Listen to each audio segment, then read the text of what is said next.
पूरे राजस्थान के ग्रामीण इलाकों के मुख्यतः किसान 2.5 करोड़ वोटर थे और उनका ये फैसला है। जिला परिषद के चुनाव में 636 सीटों पर चुनाव हुआ, उसमें 353 सीटें बीजेपी ने जीती है। आउट ऑफ 636, 353 सीट्स बीजेपी के खाते में है। पंचायत समिति के 4,371 सीटों में 1990 यानी लगभग 2,000 सीटें बीजेपी को मिली है। Out of 4,371, nearly 2,000 seats have been won by BJP. This is a huge victory.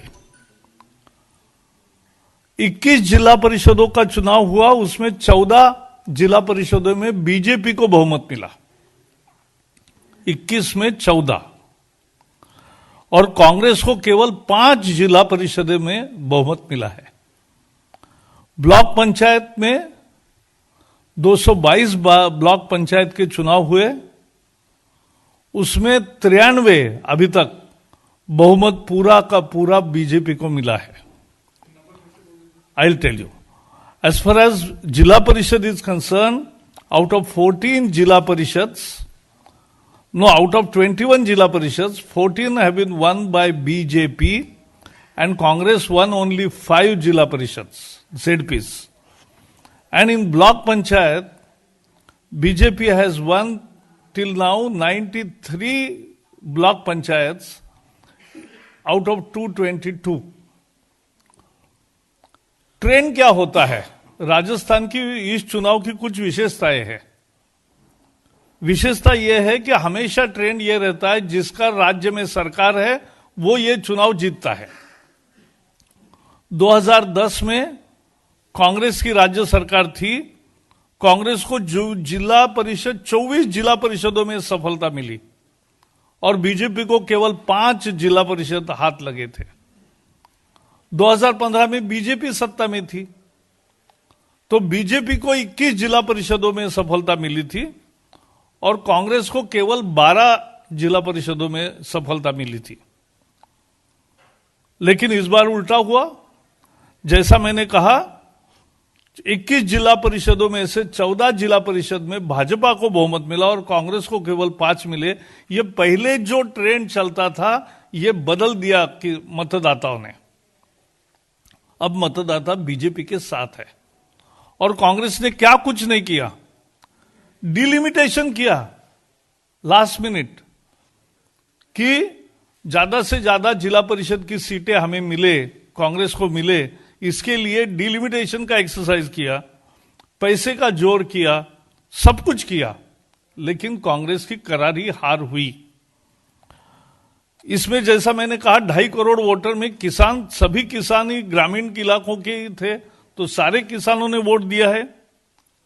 इसका मतलब है कि किसान करोड़ों के संख्या में राजस्थान में कृषि सुधार के पक्ष में है।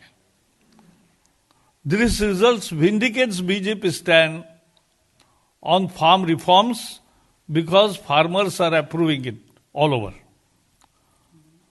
तेलंगाना में अभी चुनाव हुए, हैदराबाद के चुनाव आपको याद है, 49 सीट्स हमें मिली। जो सत्तारूढ़ दल है टीआरएस को केवल 55 सीटें मिली, हमें 49 मिली। लेकिन बात महत्व की यह है कि वोट टीआरएस से भी हमें ज्यादा मिले, बीजेपी को सबसे ज्यादा वोट मिले। और दुबका का जो चुनाव था, उपचुनाव दुबका विधानसभा में, वो बहुत क्रांतिकारी और महत्वपूर्ण था क्योंकि चारों ओर मुख्यमंत्री का खुद का, उनके बेटी का, उनके बेटे का, उनका सबका चुनाव क्षेत्र वही था, दामाद का। तो भी ये बीच वाली सीट जो थी हमने निकाली और हैदराबाद का वोट भी वही दर्शाता है कि तेलंगाना में भी बीजेपी को जनता पसंद करने लगी है बहुत तेजी से। अभी अरुणाचल के नतीजे आ रहे हैं। अरुणाचल में बीजेपी को भारी सफलता मिली है। 240 जेडपी के सीट में 96 सीट अनअपोज आ गए हैं। बाकी का वोटिंग होगा अभी। और ग्राम पंचायत में 8,291 सीट्स में से 5,410 सीट्स अनअपोज्ड। बीजेपी के सामने कोई चुनाव नहीं लड़ा और लोगों की पसंद से एकमात्र कैंडिडेट रहा, इसलिए अनअपोज चुनाव होगा। ये अरुणाचल का ट्रेंड है और बाकी जो वोटिंग होगा उसमें भी भारी सफलता मिलेगी, यह हमें पूरा विश्वास है। राजस्थान के चुनाव की और दो विशेषता बताना चाहिए। इस बार मार्जिन बहुत ज्यादा रहा। हमारे जीत का और उनके हार का अंतर बहुत ज्यादा था। प्रदेश अध्यक्ष अपने क्षेत्र के गृह क्षेत्र के 2 पंचायत समिति पूरी हार गए। पायलट के उप मुख्यमंत्री पायलट है, उनके टोंक जिले में जिला परिषद बीजेपी ने जीती। 4 बड़े मंत्री जो सरकार चलाते हैं वो भी अपने जिला परिषद को रख नहीं पाए, जिला परिषद हार गए। यह आने वाले समय का ये एक सुचिन्ह है कि किस दिशा में मतदाता साउथ हो, दक्षिण हो, पूर्वोत्तर भारत हो, सब जगह कैसे जा रहा है। तो राजस्थान की जीत अकेली जीत नहीं है। अगर देखेंगे तो बिहार की जीत, तेलंगाना की जीत, राजस्थान की जीत, अरुणाचल की जीत, और ये किस स्थिति में? कोरोना है, महामारी का प्रकोप है और महामारी के साथ भारत ने अच्छी लड़ाई की और एक सफलता पाई है। लेकिन कोरोना का संकट, उससे उपजा पूरे दुनिया में फैला एक विश्व का आर्थिक संकट, एक माइग्रेशन जो लेबर का हुआ, बहुत बड़े संख्या में लोग वापस गए थे, अब वापस आ रहे हैं, और विपक्ष का कृषि सुधारों पर कुप्रचार, ये सब होने के बावजूद भी भारतीय जनता पार्टी सब जगह मतदाता पसंद करते हैं, क्योंकि उनको विपक्षियों की नकारात्मक राजनीति पसंद नहीं है।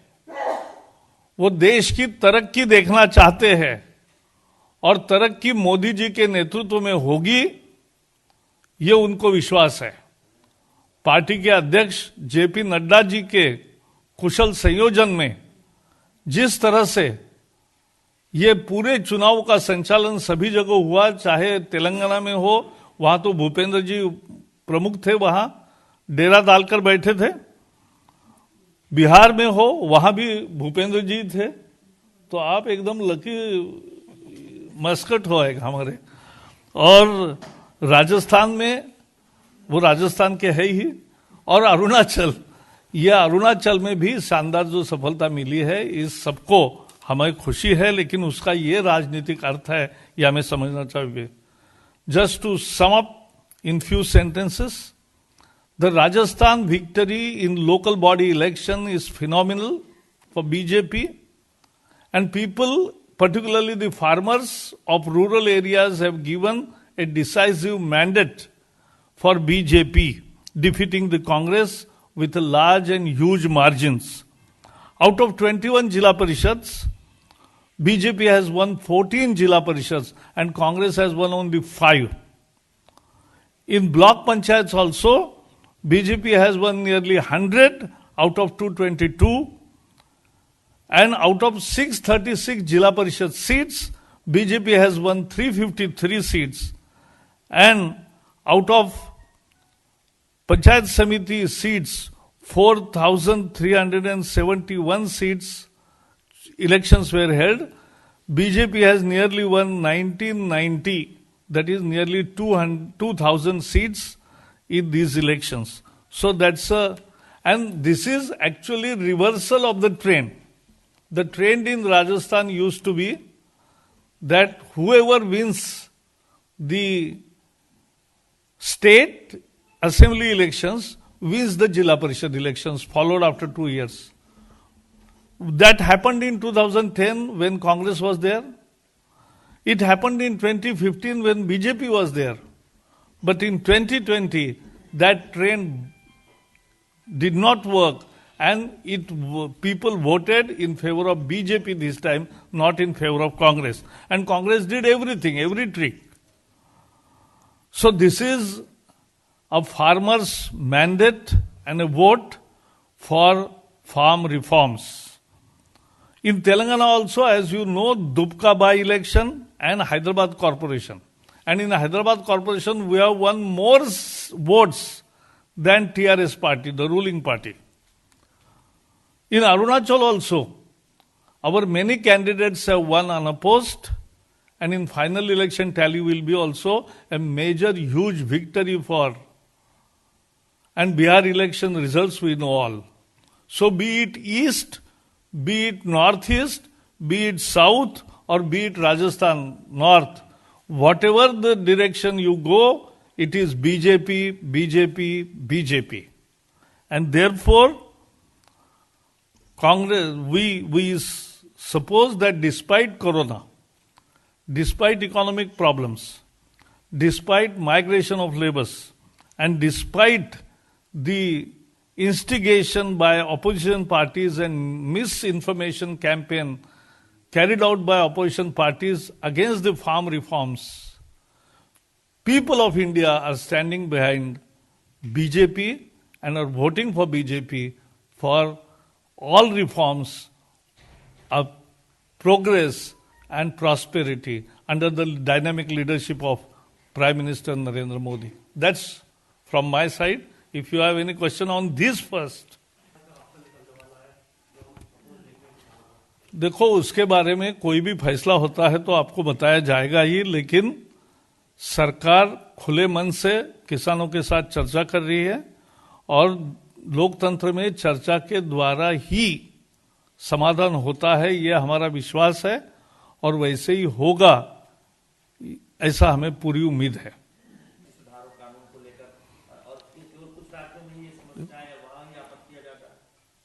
40 साल से मैं किसान आंदोलन का एक अध्ययन करने वाला कार्यकर्ता रहा हूं, किसान आंदोलन में शरीक हुआ हूं, तो उसमें मैंने हमेशा देखा है एपीएमसी के चुंगल से हमें मुक्ति मिले, यही तो देश के किसानों की मांग थी। और एपीएमसी भी रहेगी, ये जो कानून है उसमें एपीएमसी भी रहेगी, एमएसपी भी रहेगा, सरकारी खरीद जो होती है वो भी रहेगी, और लेकिन दूसरी भी एक विंडो अपॉर्चुनिटी की किसान के लिए मिलेगी, जहां ज्यादा दाम मिलेगा वहां वो बेचेंगे। लेकिन हमारी मांग एक ही है, जब तक तीनों कानून निरस्त नहीं होंगे हम आगे नहीं बढ़ेंगे। ऐसा है, आज की प्रेस कॉन्फ्रेंस हमने राजस्थान के चुनाव के नतीजों का एक अर्थ बताने के लिए और उसकी जानकारी आपको देने के लिए किया, वो महत्वपूर्ण है। बाकी किसान सिंधु बॉर्डर पर क्या हो रहा है, फिर बाकी चर्चा कैसे होगी, इसके बारे में कृषि मंत्री जब बयान देना है तो देंगे। हाँ बताइए। जैसा आपके कलीग ने कहा कि एक प्रदेश के ज्यादा किसान है, उनके भी गलत फहमी होगी, हम दूर करेंगे। यस।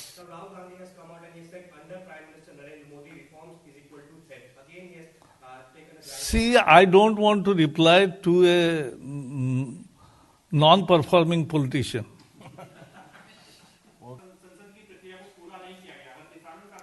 कल मैंने टीवी पर बहुत बोला है और आपने सुना भी है, तो आज फिर से मैं बताना चाहूंगा कि जिस तरह से राजस्थान, अरुणाचल, बिहार, तेलंगाना में जो नतीजे आए हैं, उसी को आप भी छापेंगे और हम भी बताएंगे। बहुत बहुत धन्यवाद।